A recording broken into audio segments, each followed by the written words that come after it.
Hello everyone, welcome to Tech Down YouTube channel.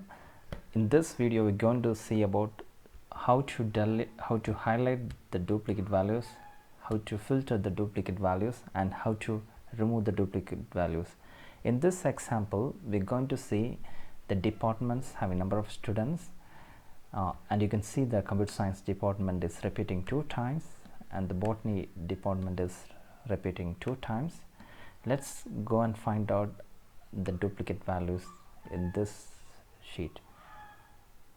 Just select this and go to conditional formatting, click highlight cells and rules, and then click duplicate values. You'll find a red symbol there, then click OK. You'll see the duplicate values repeating 2 times.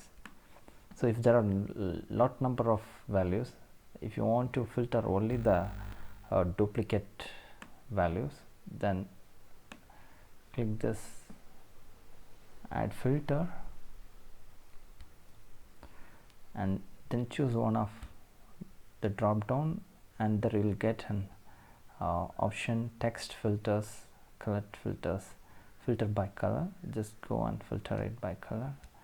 You'll see the duplicate values here. So if you want to delete the duplicate values, please choose both and go to data, and there you can see the remove duplicates. When you click there and choose 2 columns and click OK, the duplicate values will be removed. Thank you for watching. Please like and subscribe our videos. Thank you.